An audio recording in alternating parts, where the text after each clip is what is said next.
Winter storm warnings have been issued for southwest Washington, and winter storm watches have been issued for the rest of western Washington ahead of an impactful winter storm that's heading for the region Thursday into Friday. It is also going to get extremely cold overnight and gusty in the Cascade Gaps as a pressure gradient develops as high pressure slides east of the Cascades. Go ahead and let me know in the comments how this cold snap has been for you. What has been your coldest temp?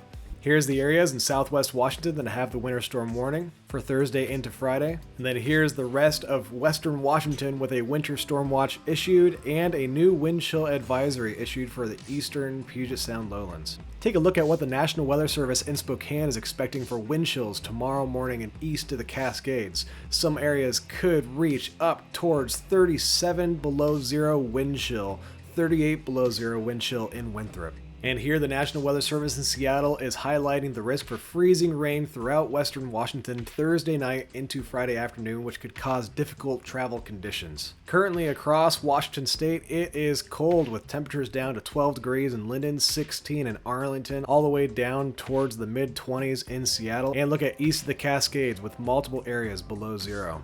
And it is going to get even colder tonight as colder air swoops into eastern Washington, a pressure gradient develops over the Cascades, and we're going to have some clearing aloft overnight, which is going to help the daytime heating escape the surface. Look at some of the morning temps that are going to be around tomorrow morning. If the European is right, it'll be down to 17 degrees in Everett, possibly 8 degrees in places like Mount Vernon, and some of the eastern Puget Sound regions could be down in the low teens.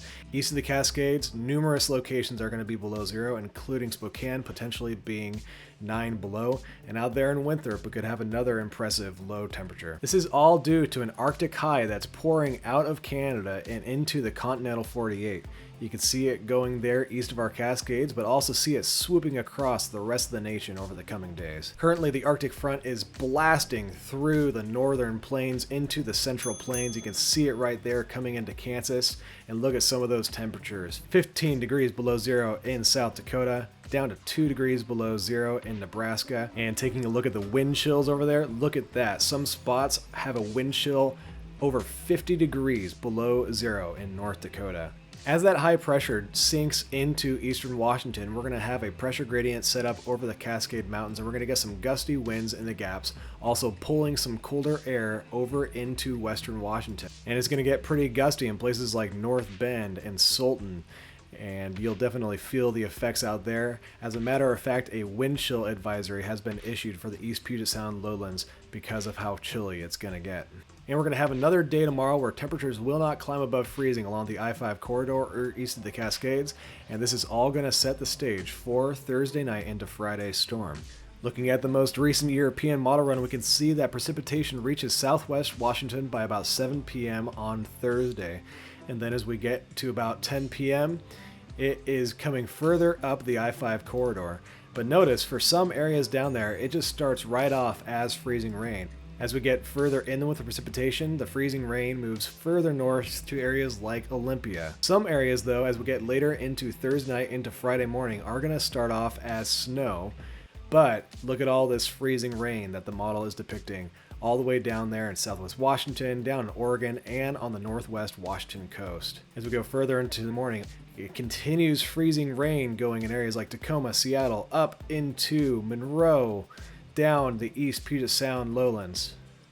By 7 a.m., that freezing rain is continuing in places like Seattle, Tacoma. And then as we go through the rest of the day, the warm air wins out and it switches over to just plain old normal rain and the thaw begins. But places like Snoqualmie Pass and down here in the Washington State Gorge continue being ice for a longer amount of time. And this is also going to affect eastern Washington with bringing in areas of snow and freezing rain as well.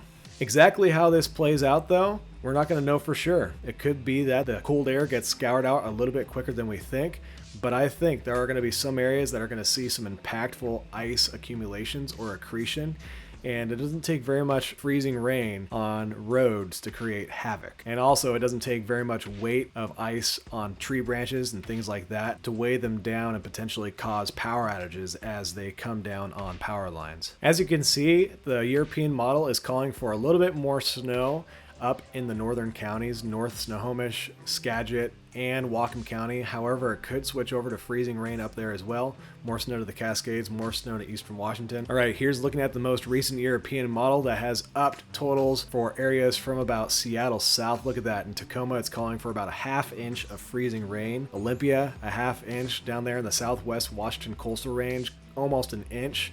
Down in the gorge, possibly over an inch of ice accumulated. Places like Snoqualmie Pass could get up towards an inch if this model is correct. Seattle, it's calling for just over a quarter of an inch. Areas north of Seattle in Snohomish County could see some ice in Everett, but maybe not as much as areas further south. However, in places like Sultan and Index, you guys have a higher chance, and Stevens Pass could get quite a bit as well. And the model could be underdoing ice up in areas like Whatcom County. If this were to verify and there was only a little bit of freezing rain up there, that would be nice, but there's a chance there could be more. Also out there on the northwest Washington coast could get quite a bit, and east of the Cascades also is in for some of the freezing rain. If this were to actually verify, this is going to be a huge issue. It will cause power outages. Travel will be a nightmare. And I would suggest if you can just not go anywhere on Friday morning, if you can cancel your plans and just not hit the roads, I would suggest doing that and just being home. Because if you haven't driven on roads affected by freezing rain before, it's like driving on an ice rink. And then thankfully, after the freezing rain, the temperatures warm up and the thaw will begin, but not until we've experienced some pain. Models like the NAM 3KM don't show quite as much freezing rain as the European model, but even if only a quarter inch of freezing rain accumulates down in places like Tacoma, or even a 1/10 of inch of rain accumulates in places like Seattle, that can create some big problems as well. And then after this, we're going to enter into a really active weather pattern. Notice this jet come in. We got another system on Saturday, and then we get another system on Sunday night. And then look at that jet extension depicted on the models. This is still quite a ways out there, but this has been trending a little bit, and that would bring a period of really, really active weather to our area next week. Possibly windy conditions, lots of rain. And here you can see the storm train depicted on the European. Right there's Friday, Saturday, Sunday, Monday, Tuesday, Wednesday, Thursday, Friday. Just, it's going to be a crazy week next week if anything like that happens, but we'll talk about that later. All right, folks, thanks so much for watching this video. If you're liking this content, please consider subscribing and also hit that like button, and I'll talk to you later.